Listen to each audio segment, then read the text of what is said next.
మీ పరిశుద్ధాత్మ దేవునికి వందనాలు. అదేవిధంగా పరలోక దేవుని స్వరించిన మీ అందరికీ నా హృదయపూర్వక వందనాలు పిల్లరా. ప్రతిరోజు మీకోసం ప్రార్థిస్తున్నా, సంతోషంగా ఆనందంగా ఉండండి పిల్లరా. ఎట్టి వాటి గురించి బాధపడక మన తండ్రి అయిన ప్రభు వైపు చూస్తూ మీ జీవితాలు ముందుకెళ్ళండి. అద్భుతమైన కార్యాలు తప్ప మీ ప్రతి సమస్యగా జవాబు ఇచ్చే దేవుడే ఉన్నాడు. ఓకే, ఈరోజు శాశ్వతమైన ప్రేమతో ఆయన ప్రేమిస్తున్నాడు అనే వాక్యాన్ని మనం ధ్యానం చేసుకుందాం పిల్లరా. ప్రార్థన చేసుకుందాం. ఉదయకాల సమయంలో మరొకసారి నీ పరలోక దేవుని స్వరం ద్వారా మీరు మాతో మాట్లాడుతున్నందుకు నీకు వందనాలు. కనుక మరి మీ మాట్లాడే మాటలు మేము విని గ్రహించి అట్రీతిగా జీవించి నీ గొప్ప ఆశీర్వాదాలు పొందుకునే కృపను అనుగ్రహించమని యేసు నామమున వేడుకుంటున్నాను తండ్రి, ఆమేన్. ఓకే పిల్లరా, ఇర్మీయా గ్రంథం 31:3 చూసినట్టయితే, శాశ్వతమైన ప్రేమతో నేను ప్రేమించున్నాను గనక విడువక నీ ఎడల చూపుచున్నాను, యేసు నామమున జరుగును గాక. ప్రేమిన వల్లారా, దేవుడు మనల్ని శాశ్వతమైన ప్రేమతో ప్రేమిస్తున్నాడు. శాశ్వతమైన ప్రేమ అంటే ఏంటి? తల్లి గర్భంలో పిండగా ఉన్న మొదలుకొని తిరిగి 70-80 సంవత్సరాలు, ఎన్ని సంవత్సరాలు బ్రతుకుతావో అన్ని సంవత్సరాలు బ్రతుకు అయిపోయిన తర్వాత తిరిగి దేవుని దగ్గరికి వెళ్ళి దాకా కూడా దేవుడు ఏం చేస్తున్నాడు అండి, మనల్ని ప్రేమిస్తున్నాడు. అందుకంటే శాశ్వతమైన కాలంతో సృష్టి ప్రారంభం నుంచి సృష్టి ఆఖరి అయ్యేదాకా ఈ లోకంలో ఉన్న మనుషులందరినీ కూడా దేవుడు ఏం చేసి ప్రేమిస్తాడు. అందుకే వాక్యం చెప్తే దేవుడు లోకం ఎంతో ప్రేమించినట్టు, లోకంలో మనుషులు కూడా దేవుడు ఎంతో అంటే ఇంకా చెప్పనా సఖ్యం అంతగా దేవుడు ఏం చేస్తున్నాడండి, ప్రేమిస్తున్నాడు పిల్లరా. ఆయన అంతగా మన ఎంత అంటే పిల్లరా, తన తండ్రి అయిన దేవుడు తన ఏకైక కుమారుని ఈ లోకంలో మన గురించి విడిచిపెట్టేశాడు పిల్లరా. ఈ లోకంలో మనం దేన్నైనా మనం త్యాగం చేయగలం. మన డబ్బు, ఒకవేళ నువ్వు ఎన్ని బంగారం, మేనమిత్రులు అన్ని త్యాగం చేయగలవు.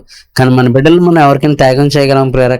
అందులో మళ్ళీ వాళ్ళ రక్తం కాచి సిలువలో బయలుదేరేలాగా మనం చేయగలం పిల్లరా. ఈ లోకల్ ఈ తల్లిదండ్రులు కూడా అటువంటి పని చెయ్యం. ఎందుకంటే మన బిడ్డలంతా మనకు అంత ప్రేమ, ఆప్యాయత, అనురాగం ఉంటుంది. వాళ్ళ గురించి మన రాత్రి బౌలు కష్టపడతాం. వాళ్ళ కోసం ఎంత డబ్బైనా ఎంత ధనమైనా సరే మనం ఇచ్చి వాళ్ళ ప్రాణాలు రక్షించుకోవడానికి మనం కాపాడుతాం. ఎందుకంటే మన బిడ్డలు అంటే మనకు అంత ప్రేమ కాబట్టి. మరి సృష్టికర్త దేవుడు తన ఏకైక కుమారుని యేసుక్రీస్తు ప్రభుని ఈ యొక్క పరలోకం నుంచి పాపిష్టి లోకాన్ని విడిచిపెట్టడమే కాదు, మానవుల పాపాలు ఆయన మీద వేసి ఆయన్ని సిలువలో బలైపోయేలాగా చేశాడు పిల్లరా. ఆ తండ్రి యొక్క కోరికని కుమారుడు యేసు ప్రభు కూడా కాదనక తండ్రి చిత్తానికి లోబడి ఆయన తండ్రి చిత్తాన్ని నెరవేర్చిన వాడు అయ్యాడు పిల్లరా. అందుకే ఆకాశం కంటే భూమి కంటే అన్ని నామముల కంటే పరిణామం ఆయన అనుగ్రహించి ప్రతి వారి నాలుగు ఆయన స్తుతించినట్లు, ప్రతి వారి మోకాలు ఆయన దగ్గర ఉంగేటట్లుగా తండ్రి అయిన దేవుడు కుమారుడు యేసుక్రీస్తుని హెచ్చించాడు పిల్లరా.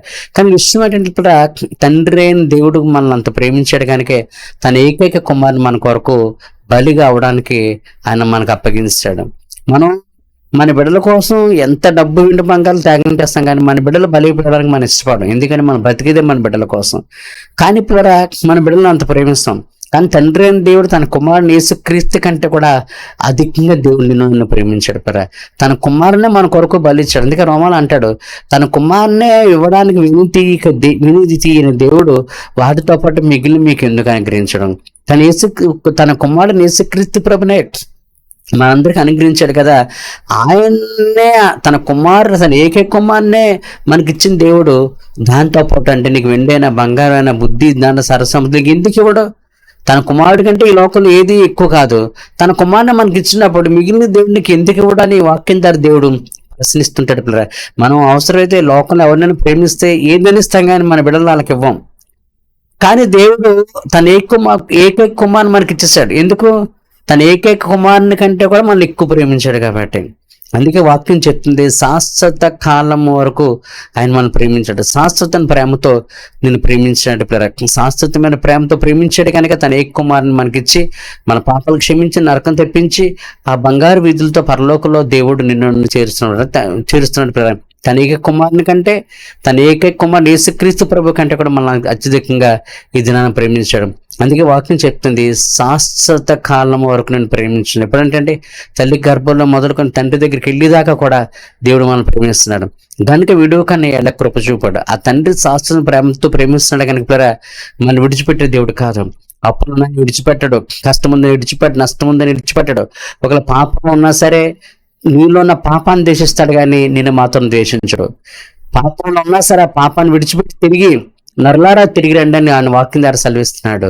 కనుక ఏ రీతిగా సరిపోయారా ఆయన మనల్ని విడిచిపెట్టాలని వదిలిపెట్టాలని అనుకునే దేవుడు కాదు. లోకల్ ఏ కష్టమైన నష్టమైనా అప్పుడు రోగము, నిందలు, అవమానాలు ఎన్ని వచ్చినా సరే ఏ విధంగా కూడా దేవుడు నిన్ను విడిచిపెట్టకుండా నీతో ఉండాలనే కోరుకుంటున్నాడు. అందుకే చాలాసార్లు వాక్యం ఉంటుంది, భయపడకు నీకు తోడే ఉందానని. దేవుడు మనకు తోడుగా ఉంటాడు. ఎందుకంటే ఆయన మనల్ని శాశ్వత ప్రేమతో ప్రేమించున్నాడు కనుక మనం విడిచిపెట్టడానికి ఆయన విడిచిపెట్టే దేవుడు కాదు, విడిచిపెట్టడానికి ఆయన ఇష్టపడే దేవుడు కాదు. అప్పుడు రోగం మరొకటి ఉందని నన్ను విడిచిపెట్టడానికి ఆయన ఇష్టపడే దేవుడు కాదు. ఎన్ని కష్టాలు, ఎన్ని ఇరుకులు, ఇబ్బందులన్నా మనతో ఉండే కష్టాల నుంచి, ఇరుకుల నుంచి, ఇబ్బంది నుంచి బయటికి తీసుకొచ్చి నేను సంతోషం ఉండాలని ఆ తండ్రిని దేవుడు కోరుకుంటున్నాడు. ఎప్పుడారా దేవుడు ఇటువంటి శాశ్వత ప్రేమతో ప్రేమిస్తున్నాడు కనుకే విడువు కానీ ఎలా కృప చూపాడు. ఏ స్థితిని బట్టి కూడా విడిచిపెట్టడు. ఎందుకు? శాశ్వత ప్రేమను ప్రేమిస్తున్నాడు కనుక. మనుషుల ప్రేమ అయితే అలా ఉండదు పిల్లరా. మనుషులు మనం ప్రేమిస్తున్నారంటే, లేదా మనం ఎవరినైనా ప్రేమిస్తున్నాం అంటే ఏదో స్వార్థం ఉంటుంది. వాళ్ళకున్న డబ్బుని బట్టి మనం ప్రేమించవచ్చు, లేదా వాళ్ళకున్న వెండిబంగాన్ని బట్టి ప్రేమించవచ్చు, లేదన్నా వాళ్ళకున్న అందచందాలు బట్టి ప్రేమించవచ్చు, లేదంటే వాళ్ళ ఏదో విధంగా ఉపయోగించుకోవాలనేటువంటి స్వార్థంతో మనం ప్రేమిస్తాం, లేదా అవసరాలు కొరతలు బట్టి ప్రేమిస్తాం చెప్పారా. కానీ ఈ లోకంలో ఏ ప్రేమ అయినా సరే ఎలా ఉంటుంది చెప్పారా, అది తాత్కాలికమైన ప్రేమ. అది ఆకర్షణతో కూడిన ప్రేమ కావచ్చు, లేదా ఎదురు మనిషిని స్వార్థానికి ఉపయోగించుకునే ప్రేమ కావచ్చు, ఎదురు మనిషి డబ్బు ఉందనో, అందం ఉందనో, లేదంటే వాళ్ళ అవసరాల కొరతలు మనం తీర్చుకోవాలనో, లేదా మన స్వార్థానికి అలా ఉపయోగించుకోవాలనో, ఏదో కారణం చేత ఈ లోకంలో మనం ఇతరులను ప్రేమిస్తుంటాం, ఇతరులు కూడా మనల్ని ప్రేమిస్తుంటారు. అందుకే ఈ ప్రేమ అది విడిచిపోతుంటది. ఏదో రోజు ఈ ప్రేమ ఏమైపోద్ది అంటే భగ్నమైపోతుంది. ఎందుకంటే అది శాశ్వత ప్రేమతో ప్రేమించే ప్రేమ కాదు. నేను చెప్పినట్టు ఏదో కారణం, అవసరాలు బట్టో, డబ్బును బట్టో, స్వార్థం బట్టో, ఇతరులను ఉపయోగించుకోవాలని ఉద్దేశం బట్టో, లేదా ఏదో కారణం, ఈ లోక సంబంధం ఏదో కారణంతో నువ్వు లేదా ఆకర్షణ బట్టో ఏదో కారణంతో ప్రేమిస్తావు. కాబట్టి ఆ ప్రేమ శాశ్వత కాలం ఉండదు ప్రేర. ఆ ప్రేమ అయిపోతే ఏదో రోజు అది భగ్నం అయిపోద్ది, ఏదో రోజు విడిపోద్ది, వాళ్ళతో నీకు ఎటువంటి సంబంధం లేకుండా పోతుంది ప్రేర. కనుక ఒక లోకంలో మనుషులు ఎవరైనా నిన్ను ప్రేమిస్తున్నారంటే అది నిజమని నువ్వు నమ్మకం పొంగిపోకు. వాళ్ళు నిజంగా నన్ను ప్రేమిస్తున్నారు అనుకోకు. నీ పరిస్థితి బాగున్నంత కాలం వాళ్ళు నేను ప్రేమిస్తారు. నీ పరిస్థితిలో ఏదైనా మార్పు వస్తే, అది అనారోగ్యం పాలైనా, డబ్బులు పోయినా, నిందల పాలైనా, అవమానాల పాలైనా, ఆ ప్రేమిస్తున్న వాళ్ళందరూ కూడా ఏం చేస్తారంటే నీ కష్టకాలు విడిచిపెట్టేస్తారు. అప్పులు ఉన్నాయని విడిచిపెట్టేచ్చు, రోగం ఉందని విడిచిపెట్టేచ్చు, లేదా నిందల పాలే, అప్పుల పాలే ఉందని విడిచిపెట్టేచ్చు, లేదా ఏ రకంగా నీ పరిస్థితి బాగోకపోతే అప్పుడు దాకా ప్రేమిస్తున్న వారందరూ ఏం చేస్తారండి, విడిచిపెట్టేస్తారు. విడిచిపెట్టిస్తే నువ్వు చాలా బాధపడుతూ, ఏంటి వీళ్ళందరూ నన్ను ప్రేమిస్తున్నారు కదా, ఇంతమంది నాకు ఉన్నారు అనుకున్నాను కదా, ఏంటి వీళ్ళందరూ ఏమైపోయారని ఏం చేస్తావంటే నువ్వు చాలా బాధపడుతుంటావు పిల్లరా. అయితే దేవుడి ప్రేమ అటువంటిది కాదు. దేవుడు శాశ్వతంగా నిన్ను ప్రేమిస్తున్నాడు గనుక విడువక నీ ఎళ్ళ కృప చూపాడు. ఆయన శాశ్వతంగా ప్రేమిస్తున్నాడు. ఆయన ప్రేమ స్వార్థం లేనిది పిల్లరా. ఆయన ప్రేమలో త్యాగం ఉంది. తండ్రి మనల్ని ప్రేమించాడు కాబట్టి తన ఏకైక కుమారుని లోకాన్ని మనకు అప్పగించాడు. ఆయన ప్రేమలో మన పాపను క్షమించే ప్రేమ అయింది, మనల్ని నరకుని తప్పించే ప్రేమ, బంగారు వీధులతో వజ్రవరీయాలతో కొన్ని పరలోక పట్టణంలో మనం చేర్చే ప్రేమ, ఈ లోకంలో కూడా శాంతి సమాధానాలు సంతోషానందాలు అనుగ్రహించేటువంటి ప్రేమ పిల్లరా. ఆయన ప్రేమ మన మేలు కోరే ప్రేమ, మన సంతోషం కోరే ప్రేమ, మన ఆనందం కోరే ప్రేమ, మన సమృద్ధి కోరే ప్రేమ, మన నెమ్మదిగా సమాధానం ఉండే ప్రేమ, మనకు ఉన్నతమైన స్థితిలోకి వెళ్ళాలన్నటువంటి ప్రేమ. ఆయన ప్రేమ త్యాగంతో కూడింది. ఆయన ప్రేమ మనం గొప్ప స్థితిలో సంతోషంగా ఆనందంగా ఉండాలని ప్రేమ కనుక ఆయన ప్రేమ శాశ్వత ప్రేమ. అందుకే ఈ లోకంలో బ్రతికినంత కాలం కూడా ఆ తండ్రి దేవుడు నీతో నాతో ఉంటాడు పిల్లరా. కానీ లోకంలో మనుషుల ప్రేమ అటువంటిది కాదు. ఈ ప్రేమ తాత్కాలికమైన ప్రేమ. ఇది అవసరాల ప్రేమ. కష్టాలు బట్టి ప్రేమిస్తారు, ఇరుకులు బట్టి ప్రేమిస్తారు, ఇబ్బందులు బట్టి ప్రేమిస్తారు. వాళ్ళకున్న కష్టాలు, ఇరుకులు బట్టి మనల్ని ప్రేమిస్తారు. లేదంటే మన దగ్గర డబ్బు ఉందనో, అందం ఉందనో, మేడ మీద ఉన్నాయనో, లేదా అవసరాలు బట్టి ప్రేమిస్తారు. కానీ ఇది మనుషుల ప్రేమ తాత్కాలికమైంది, అది శాశ్వత కాలం ఉండేది కాదు. ఈ మనుషుల ప్రేమ ఎప్పుడు పోతుందో ఎప్పుడు ఉంటుందో మనకి తెలియదు పిల్లరా. అది విచిత్రం ఏంటంటే మనం ఈ మనుషుల ప్రేమకు లోనైపోయి మనుషులు మనల్ని ప్రేమిస్తున్నారు అని ఆ ప్రేమలో మాయలో పడిపోయి నీ జీవితాన్ని నాశనం చేసుకుంటావు, నీ సమయాన్ని నాశనం చేసుకుంటావు, నీకున్న సంతోషాన్ని, ఆనందాన్ని నాశనం చేసుకుంటావు, నీకున్న ఆర్థిక పరిస్థితి నాశనం అయిపోతావు, నీ జీవితాన్ని ఏం చేసుకుంటావు అంటే నాశనం చేసుకుంటావు. ఏదో రోజు వాళ్ళు నేను విడిచిపోయినప్పుడు, నువ్వు దూరంగా వాళ్ళు నీకు దూరం అయినప్పుడు నువ్వు ఏం చేస్తావు అంటే చాలా బాధపడుతుంటావు. అయ్యో అనవసరంగా ఏళ్ళ నేను ప్రేమించాను, ఏళ్ళ అభిమానించాను, వీళ్ళు మనుషులు ఇటువంటి వాళ్ళు అనుకుంటారు. ఎందుకంటే వాళ్ళు నీ సంతోషాన్ని కోరుకోరు, నీ ఆనందాన్ని కోరు, నీ నెమ్మదిని కోరుకు, నీ సమాధానం కోరుకోరు. వాళ్ళ సాధనం కోరుకుంటూ పిల్లలు, వాళ్ళ సంతోషం, వాళ్ళ శాంతి సమాధానాలు, వాళ్ళు ఆర్థికంగా బ్లెస్ అవ్వాలి అని కోరుకుంటారు. ఈ మనుషుల ప్రేమలో త్యాగం ఉండదు పిల్లరా, మనుషుల ప్రేమలో స్వార్థం ఉంటుంది. కనుక ఈ మనుషుల్ని ఆ స్వార్థం బయలుపడినప్పుడు, అయ్యో ఇటువంటి వాళ్ళు నేను ప్రేమించాను, ఇలాగ దూరం అయిపోయే వాళ్ళ, ఇలా విడిచిపెట్టేసే వాళ్ళ, ఇటువంటి మనుషులు నేను ప్రేమించాను, వీళ్ళ ప్రేమ నిజమని అనుకున్నాను అని ఒక రోజు నువ్వు చాలా బాధపడి, వేదన పడి, దుఃఖపడే రోజు వస్తుంది ప్రియ సహోదరి సహోదరుడే.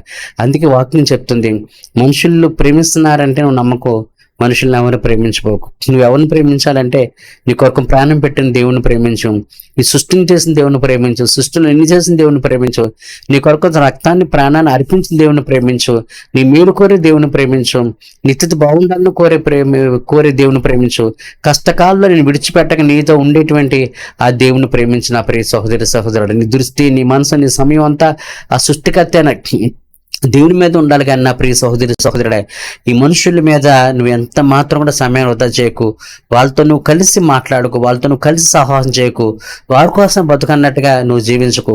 ఒకవేళ అలా జీవిస్తే ఈ మనుషుల ప్రేమ తాత్కాలికమైన ప్రేమ, ఈ మనుషుల ప్రేమ నేను విడిచిపెట్టేటువంటి ప్రేమ, ఈ మనుషుల ప్రేమ నేను బాధ పెట్టే ప్రేమ, మనుషుల ప్రేమ నీకు నష్టాన్ని కలిగించే ప్రేమ, మనుషుల ప్రేమ నీ జీవితాన్ని నాశనం చేసేటువంటి ప్రేమ. కనుక నీ హృదయం, నీ మనసు మనుషుల మీద లేకుండా, నీ సమయాలు మనుషుల మీద లేకుండా, నీ ప్రేమ అంతా ఎవరి మీద ఉండాలంటే దేవుడు. ఎందుకంటే దేవుడు మనల్ని ప్రేమించినట్టుగా ఈ లోకలు ఎవరు మనల్ని ప్రేమించలేరు. కాబట్టి నీ కొరకు పరలోకం దిగొచ్చిన యేసయ్యని, నీ కొరకు రక్తం కాచిన యేసయ్యని, నీ కొరకు నరకాన్ని తప్పించిన యేసయ్యని, పరలోకం నుంచి వచ్చే యేసయ్యని, ఈ లోకంలో కూడా అంతని చేయి పట్టుకుని నడిపిస్తున్న ఆ యేసయ్యని మాత్రమే ప్రేమించు. మనుషులకు దూరంగా ఉండు, దేవునికి దగ్గరగా ఉండు. మనుషులకి ఎంతవరకు అంటే అంతవరకు ఉండు. మనుషులతో ఎంత తక్కువగా ఉంటే, ఎంత దూరంగా ఉంటే అంత నీకు మంచిది.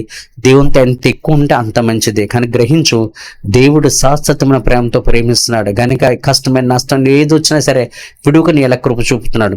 అటువంటి దేవుని ప్రేమించు, అటువంటి దేవుడితో మాట్లాడు, అటువంటి దేవుడు మాట్లాడినటువంటి దేవుడితో సహవాసం ఉండు. అంతకుమించి ఏ మనుషులతో కూడా నువ్వు దగ్గర ఉండబోకు, ఏ మనుషులతో కూడా మాట్లాడబోకు అవసరానికి మించి, ఏ మనుషులతో కూడా సహవాసం చేయకు, ఏ మనుషులతో కూడా సమయాన్ని నువ్వు వ్యర్థంగా గడపు. అలా చేస్తే ఏదో రోజు తప్పకుండా నువ్వు బాధపడి, దుఃఖపడి, నీ బతుకు జీవితం నాశనమే ప్రమాదం ఉందని వాక్యం ద్వారా దేవుడు మాట్లాడుతున్నాడు. కనుక శాశ్వత ప్రేమతో ప్రేమించే ఆ దేవుడి పట్ల విశ్వాసంతో, నమ్మకంతో నువ్వు కూడా ఆయన్ని ప్రేమించు. నీ బ్రతుకు మరింత సంతోషంగా, ఆనందంగా ఉంటుందని దేవుడు కోరుకుంటున్నాడు. పిల్లరా, ఓకే, ప్రార్థన చేద్దాం. నేను ఉదయకాల సమయంలో ఇక శాశ్వత ప్రేమతో నువ్వు మమ్మల్ని ప్రేమిస్తున్నాను వాక్యం ద్వారా చెప్పినందుకు నీకు వందనాలు చెల్లించుకుంటున్నాను. అలా నువ్వు మమ్మల్ని ఎలా ప్రేమిస్తు, నిన్ను కూడా అలా ప్రేమించి ఆ గొప్ప ఆశ్చర్యాలు పొందుకునే కృపను మాకు అనుగ్రహించమని యేసునామమున వేడుకుంటున్నాను తండ్రి, ఆమేన్. ఓకే పిల్లరా, శాశ్వత ప్రేమతో ప్రేమించమని దేవుడు చెప్పాడు కదా. శాశ్వత ప్రేమతో ఆయన మనల్ని ప్రేమిస్తున్నాడు కనుక నువ్వు కూడా ఆయన శాశ్వత ప్రేమతో ప్రేమించు. అప్పుడు సంతోషం, ఆనందం, శాంతి, సమాధానం కలిగి ఉండు. మనుషులకు దూరంగా ఉండు, దేవుని దగ్గరగా ఉండు. ఓకే, మీ అందరి కోసం ప్రార్థిస్తున్నాం పిల్లరా. సంతోషంగా, ఆనందంగా ఉండండి. ఆ దేవుడి పట్ల విశ్వాసంతో, నమ్మకంతో ఉండండి. ఏ కష్టమైన నష్టం నాకు ఫోన్ చేయండి పిల్లరా. మీ అందరి కోసం ప్రార్థించవలసిన వారమైన బాధ్యత మాకుంది. ఓకే, మీ అందరి కూడా మా హృదయపూర్వక వందనాలు.